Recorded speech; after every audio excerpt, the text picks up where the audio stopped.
Hey, what's going on? This is Guys Talking Sports. I'm Al Qualls. With me, I got my panel here. Got my boy Earl Ross with me. Say hello to the people. What's up? Hey, so we're going to get started right away. There's more people going to join the board, but we're going to get started and talk about what's going on in the world of sports and, just going on from a guy's point of view. So we're going to start, I guess, with the NFL. That's been going. The NFL season is just kicked off right now. The Seahawks is leading the Green Bay Packers 10-7 in the second quarter. Just wanted to talk. Are you excited that the football season is upon us right now? Yeah, man. It's been a long summer, but summer's usually with baseball and golf. I'm a golf fan. I'm slightly a baseball fan, but I'm ready for some football. Ready to see how it's going to go down. Ready for my New York Football Giants to see if they're going to, do much better than they did last year or just do the same. So I'm ready. Now, since we're on the topic of the Giants, I have a question. Let's start from the bat. Of course, the preseason record was 5-0. Do you believe in that they're going to have a better record than they had last year? I think they will go slightly better. I think they'll end up 8-8. I don't think they're going to go 0-6 like they did last year. I think that was just an aberration for a Giants football team. I think there were just a lot of mitigating factors that kind of, helped out. A lot of injuries starting off the season, going into the season. But I think, they go 8-8. The offense is definitely a work in progress. If anybody that's looking for them to, do this West Coast offense and come out the gate, firing all cylinders, can clearly see that it wasn't the first string that won them 5 games. It was the second string and third string that won it. So it's be work in progress. But I think they're probably going to go in 8-8 and probably miss the playoffs. Miss the playoffs. Okay, so wow, I'm gonna be honest with you. I really don't have them going that far. To be honest, I really have them at the most winning at least 6 games. I have, like you said, the preseason really didn't mean anything, and the first string really didn't show anything for me to think anything above that at this point. The first game is definitely going to tell me whether or not where they're going to stand for the rest of the season.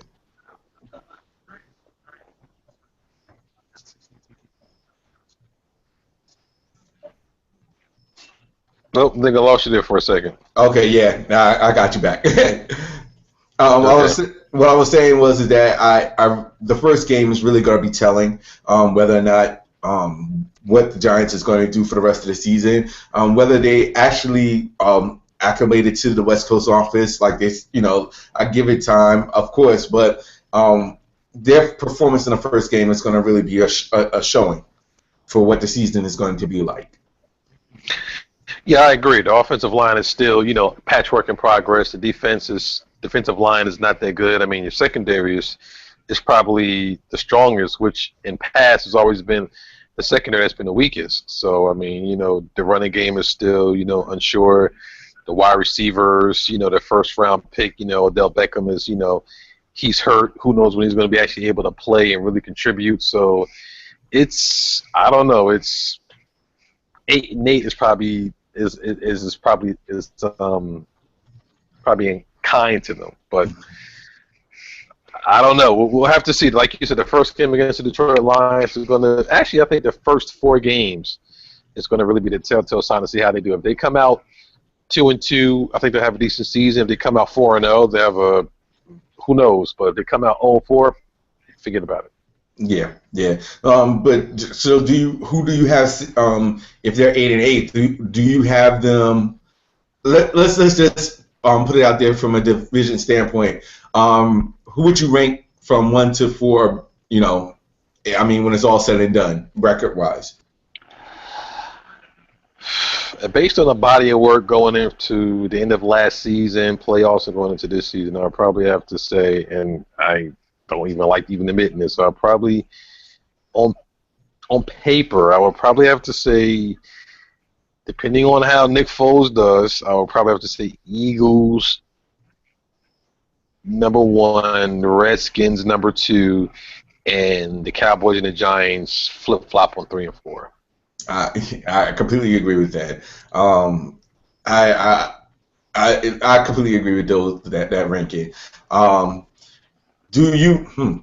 So with that being said, if the Giants doesn't go, like if they don't go the way that it's supposed to go, do you count that as a season of disappointment for Eli, or is it something more of a team effort? Well, it might be team effort because the offensive line wasn't good last year, and he threw his a career high interceptions. Mm-hmm. Offensive line is not that much better this year, so he might do the exact same thing. The West Coast offense might help him out because he has to drop back 3 steps and you get the ball out of his hands, so they're waiting on it, trying to find a receiver and then fit it in. He's going to do that regardless because that's who Eli has been since his career. But it might be a toss-up, but I think at the end of the day, the quarterbacks is always going to get the lion's share of the blame. And if the Giants don't do anything this year and miss the playoffs and do bad, not only Eli is going to get thing, but I think this would be Tom Coughlin's last year. Yeah, I completely agree. At this particular point, when it comes to the point, if they have 2 disappointing consecutive seasons, you really would have to reevaluate the team as a whole and what direction it's going, especially for the Giants. And I think, obviously, to be perfectly honest, I think, outside of, winning the Super Bowl again, I think this might be Tom Coughlin's last year, good season or not. I think the time has come for a change, head coach change and, the way they're doing things. And I think this Bob McAdoo signing as an offensive coordinator there's nothing to sneeze at. I wouldn't be surprised if Tom Coughlin goes out and McAdoo gets, bumped up to head coach eventually. That's interesting. So let me ask you this. If Manning, let's say, for example, mid-season, if Manning throws more amount, how can I put this? If Manning throws halfway in the season, if Manning throws more interceptions than touchdowns, do you count that as a failure to the offense, the offensive scheme, the West Coast offense, or do you count it as a failure more towards Eli Manning? It depends on how the interceptions roll out. I think if, it's clearly Eli Manning just, threw, bad passes and they got picked off, that's one thing. There's a situation where he put the ball right in the receiver's hands, it popped up and someone caught it, that's a different story. So it depends on how the interceptions occur. Okay. Yeah, it'll definitely be interesting to see how the Giants play against the Lions on Monday. I'm very interested to see how this plays out. And like I said, the 5-0 preseason record was I don't buy into that at all. Me neither. Like you said, with the second and third strings playing with bulk of the minutes, it's not really a telling tale of what the first string can do. So we'll see how that goes on Monday night. Oh yeah. All right. So while we're sticking to the NFL,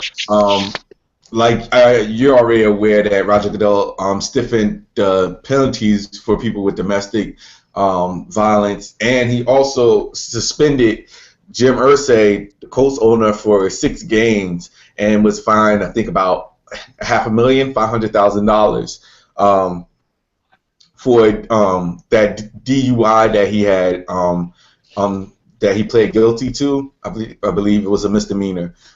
So I just wanted to know your takes. Was that a stiff penalty for that?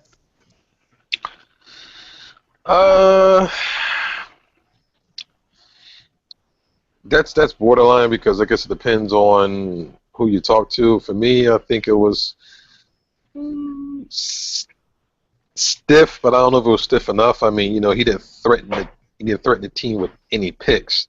Mm-hmm. But then again, it wasn't a team issue that they got caught up. It was more of a owner's issue that they got caught up with. So I mean, what do you do? Do you do like how they did, Donald Sterling, fine him, ban him from the game, fine $100 million. I think if they would have banned him the whole season and fined them like $1 million for that kind of behavior, then that might be that. I think that'd been okay. If you're giving them picks, that's one thing. but then you're jeopardizing the team, but the team didn't do it. The team didn't have the DUIs. It was Jim Irsay. So I mean, it. I think it was. I think if he would have got the whole season and the money, I think that would have been a lot better than just getting 6 games than 500. Because that $500,000 probably, in a great scheme of things, not that much of a big deal. He'll probably get that money back before the end of the season.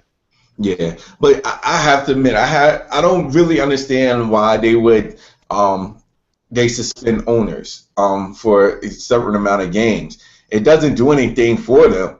I mean, it's not like they're playing the actual game, so them not coming to the game doesn't really affect them as much. I mean, No, now, go ahead.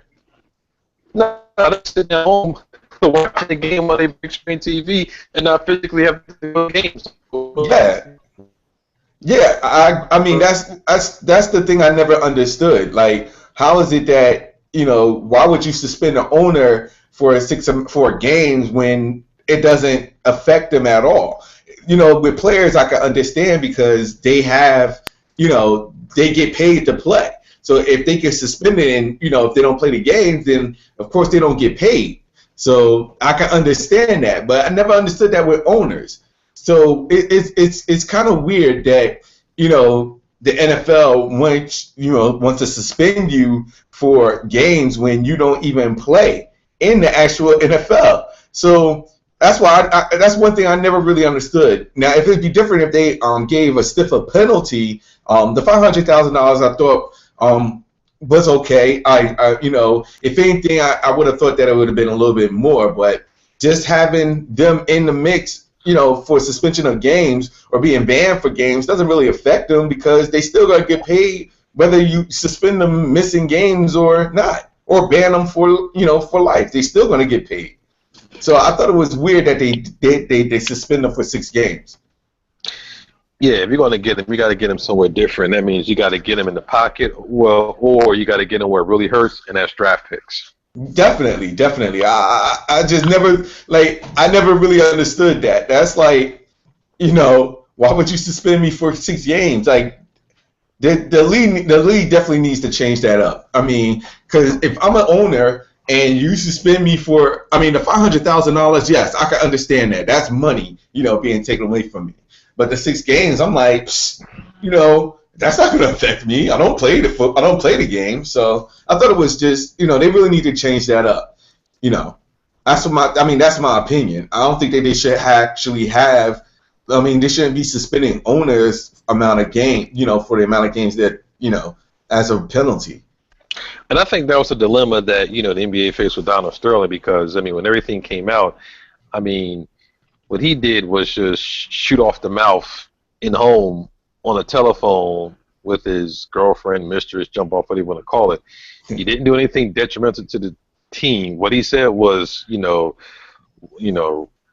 wrong. But I mean, how do you police an owner for really speaking his mind on telephone to his girlfriend when he didn't do anything, critically wrong? He didn't bet on the team or do anything. I'm not saying I'm not trying to, defend the dude, but how do you police owners for doing stuff like that when they didn't do anything directly detrimental to the team? They weren't trying to get a competitive advantage over another team, not like how the Patriots with Spygate, but how do you police that action? I think that's something that they need to work on, at least to a particular standpoint, because, like you said, the owners, they do need to be held accountable, but you have to hit them where they understand that it's not to be done again. And like you said, the Donald Sterling thing, I mean, the only reason why it really got to the point where it needed to be was because it was brought out to the public.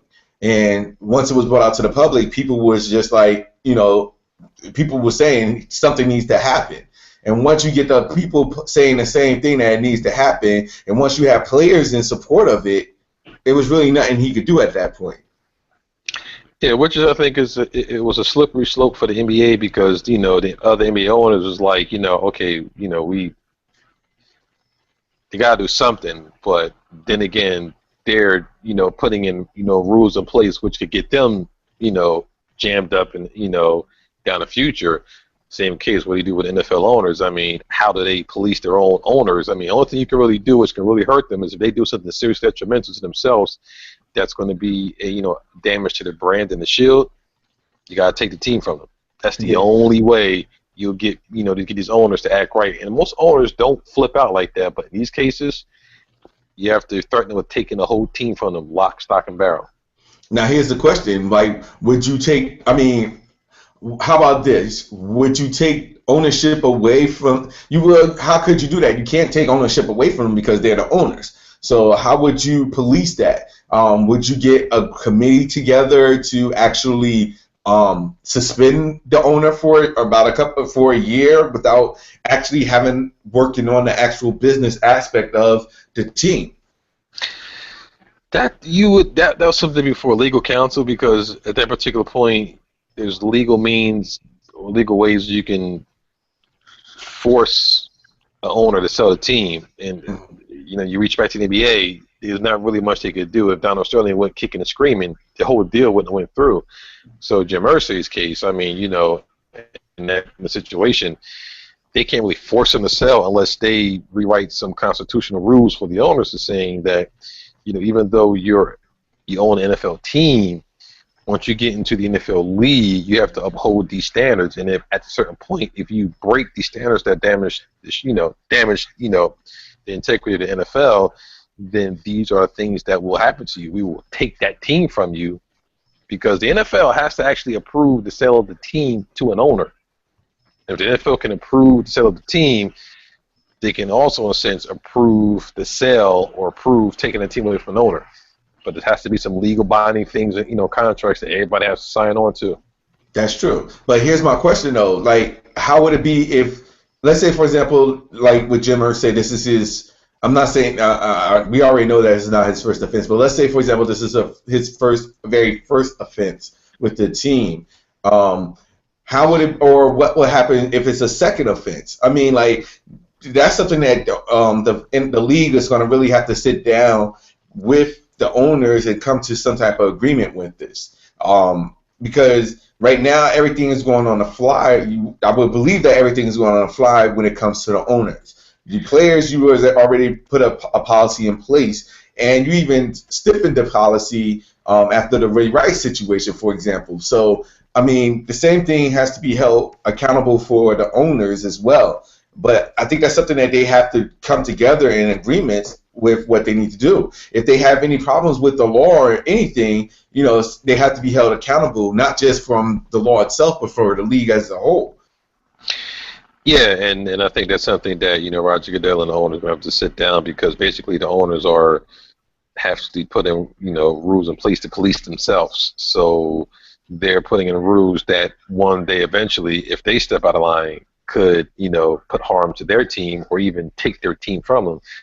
That's the only way you're going to put any fear in these owners not to do anything serious, is to them by taking the team from them. Or forcing them to sell, or however mechanisms that they have in place to oust the owner. Yeah, and it'd be real interesting to see if the NFL will actually do something like that, because that way you give a sense of at least there's something in place, because the players, they already know, they have policies in place, and if something was to happen where the owners do the same exact thing, it'd be interesting to see how the league will handle that situation in regard differently from how the player it would if a player was doing the same exact thing. So, yeah. But side note, that whole Ray McDonald situation, he right now, I haven't even heard whether or not the league or even San Francisco is going to suspend him for the first couple of games after the domestic dispute. So I'm interested to see how they're going to handle it, or if they're going to wait for the court to do something first before making their ruling, which I believe they probably will. Yeah, I think of course you have to get confirmation on exactly what happened, and if it was indeed domestic violence, then of course the league is going to come down and we're going to get the Roger Goodell put in it rules 6 suspension. So the question is, will the 49ers do anything? I think with that rule in place, I think it lets the 49ers off the hook to a certain degree because they don't have to necessarily do anything themselves. They can let the league, police the player to this extent. I mean, maybe they might fine them. Maybe they might, sorry, maybe they might kick him out, suspend them for a game or two until the league decides what they're going to do. But I think at this point, I think they're going to wait toward the criminal investigation and find out if it's indeed domestic violence. And then I think 49ers will let the NFL just suspend them 6 games and call it a day. Okay. Now, with that being said, do you think that do you think the public is going to be okay with that ruling if the 49ers don't do anything, and at least until after they hear from the legal side of things first? Because the fans, you know how a lot of people are, especially after the whole Ray Rice situation, fans nowadays, or the people as a whole, they call for blood when they see it. And when they see someone that just did something when the whole Ray Rice, immediately after, 72 hours after Roger Goodell put that policy in place, do you think that the people is going to want something to be done right away? Or do you think they'll be patient enough to wait for the legal system to take its course first? I think you're going to probably have there's going to be a small section that's going to probably want, everything to happen immediately, but I think you need to allow the investigation to go through so you can at least find out exactly what happened. I mean, if it's indeed, domestic violence like, it is being said, then you take the appropriate reactions. The NFL already has the rule in place, so you let the NFL, rule go as it is. The Player Association probably won't even make a peep out of it. But I think that you're going to probably want some people that's going to probably want something done immediately, but I think allow the investigation to occur. If it's indeed what it is, then allow the NFL's rules that have been put in place to, handle the business. Okay, cool. All right. Well, let me ask you a question. Since we're still on the topic of NFL, and is there? I just want to get your predictions right now. I know that we have a certain mindset of teams that's going to make it to at least to the conference finals. Is there one team in each conference that you feel is a sleeper team that could take some of the favorites out, or to watch out for, I should say? That's a very good question.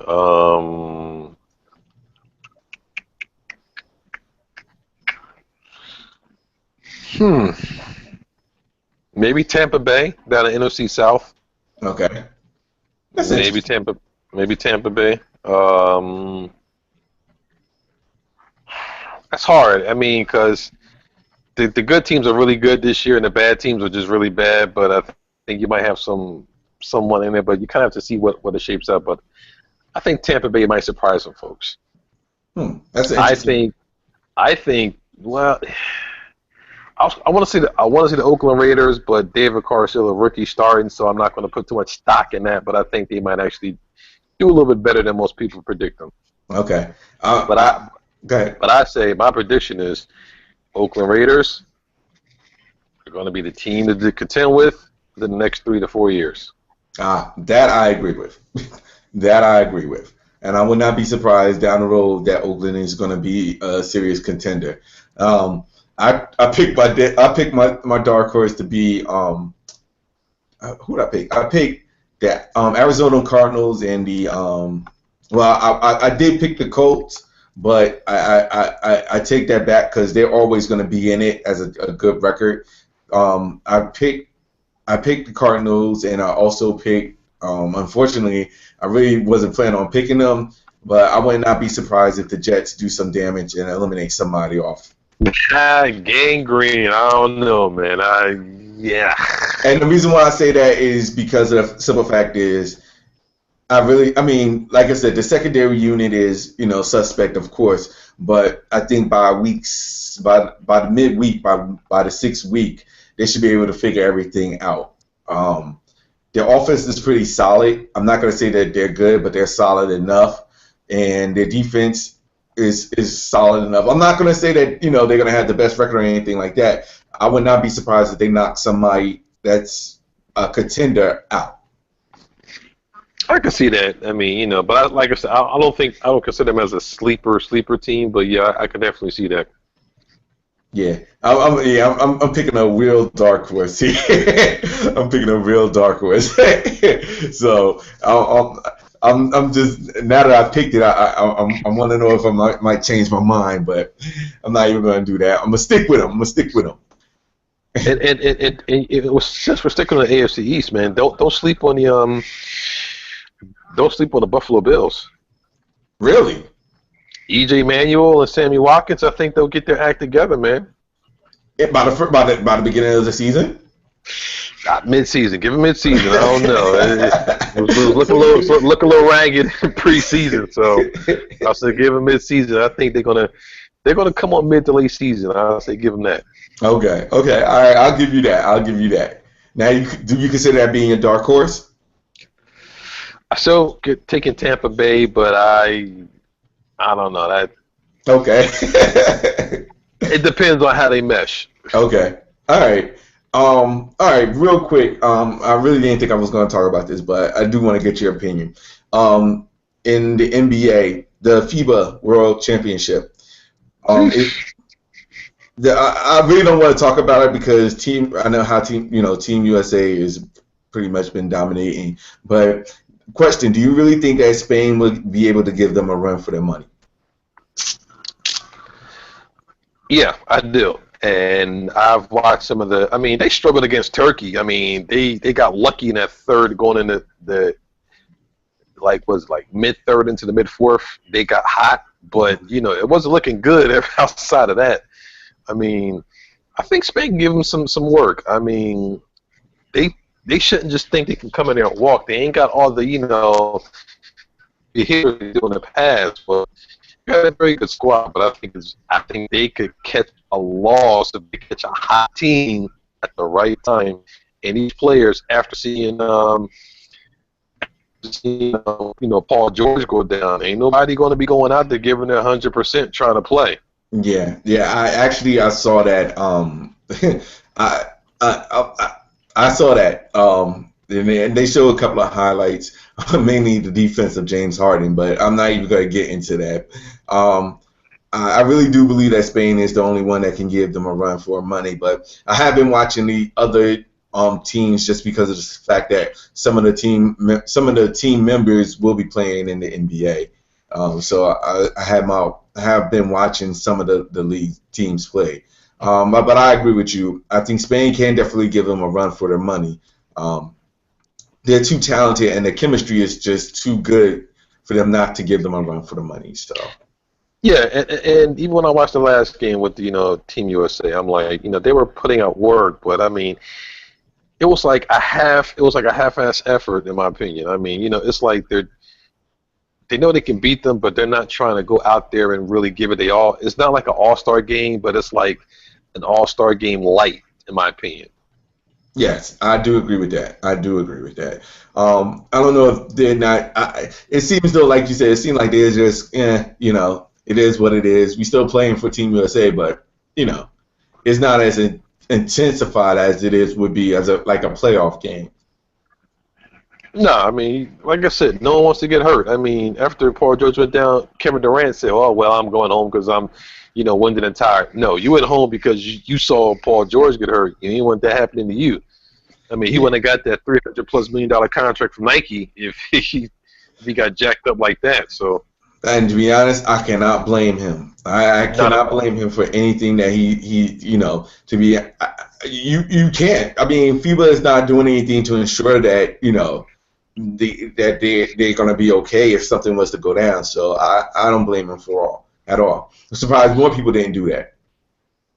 Me too. When I heard Kevin Durant, I'm like, they're about to have a mass exodus, but a lot of people, stuck around. But since we're talking on the FIBA, getting basketball, what is your opinion on Derrick Rose, and do you think he will ever be the player that he was, or even close to it? To be honest, from what I've seen in the FIBA, to be honest, I don't even think he's showing what he can do, but he's not going to give the FIBA team their all. Not while you have so many different players there that is capable of taking over the game. I think he's taking a laid back approach. Um, in the FIBA this summer. I think he's more concentrated on what's going to happen when the season starts. So I can't really tell you what he's doing. Right now, it just seems as though that he's just there to be there. He'll turn it on every now and then, but it's not like he's going all out for the whole game. And I really don't see that intensity. We probably won't even see that intensity until the NBA starts. So. Yeah, I agree. I think he's using the FIBA just to kind of get himself back into football shape, kind of using it as an extended training camp. I mean, getting his wind up, getting his legs back up, seeing how much he can take, test himself. Yeah, but then I think he's pretty much more so for training camp and then definitely for the NBA, but he's not going to extend himself too much. Yeah, I mean, because he's not even starting anymore. Kyrie Irving is starting now. Well, that pretty much has probably changed now that Irving got injured. But we'll see how that goes. Yeah. Yeah, but I like I said, I don't think I can't really take Derrick Rose seriously until the beginning of this season. I remember the last year when he started playing at the beginning of the season, he was playing with a chip on his shoulder until he got injured again. So take that for a grain of salt. Yeah, and I think that's and if we going back to saying who's going to be the team to come out the the Eastern Conference, on paper, you got to give Cleveland the nod, but the Chicago Bulls only going to go as far as Derrick Rose is healthy. I mean, I say on paper. I'm not saying it. I'm not saying fully. I mean, there's some holes. Will they win the whole thing? No, not with that team they got for Cleveland. But on paper, at least the Eastern Conference, you got to put them up near the top. Maybe. I can't do that. I'm sorry. I just can't do that right now. I can't even. That's why I stress paper. I stress paper. Yeah, I know. I mean, I'm not even going to talk about that. I'll wait till the preseason starts. Yeah, no, I understand what you're saying, though. I do understand what you're saying. And Chicago is only going to go as far as Derrick Rose takes them, regardless of who's on the team. So, be very interesting to see how that plays out. But I think that's why he's doing what he's doing now, because I don't think he's worrying about the Team USA per se, because, like I said, he has the talent already there. His focus really needs to be on taking Chicago Bulls to the next level. I think that's the only way that's going to be better for him, benefit him, and put him more on the map if he brings, if he takes Chicago to that level. Exactly, and I think, I agree. I mean, I think the FIBA game is just really just a good way of knocking off rust and just pushing himself to see how much he can take before the regular season starts. Yeah, I agree with that.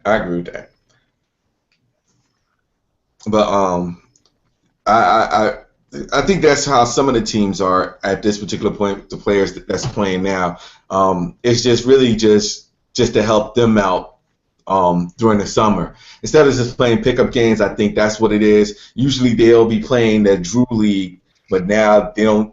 They're playing for the Team USA. So it doesn't matter if they're playing in for Team USA or the Drew League. It's just something that keeps them going during the summer and keeps them going. Knocking off the rust, like you said. So. Yeah, and like you said, I mean, the talent is good. It's not upper echelon talent, but it's still good talent nonetheless. Yes, I agree with that. All right. Well, I'm not gonna hold you long. I know it's been a long day. So we're gonna talk about everything else the next time around. Probably get some more predictions going. Talk about Major League Baseball, of course, because it's almost that time for the playoffs. We'll talk about all that. We'll definitely talk about all that, predictions and stuff like that the next time we have our episode. So I want to thank everybody for checking us out. I want to thank Earl Ross for coming on and giving his insight about the sports. Really appreciate it. Excuse me.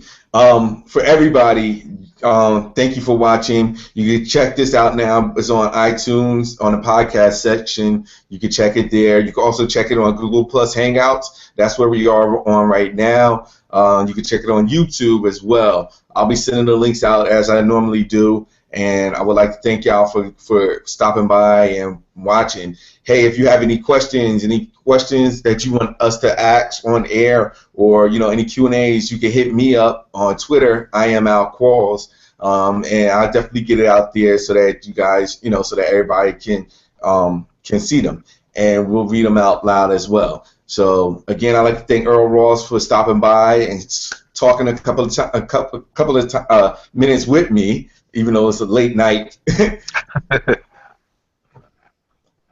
But I do really appreciate it, Earl. Again, everybody, go ahead, Earl.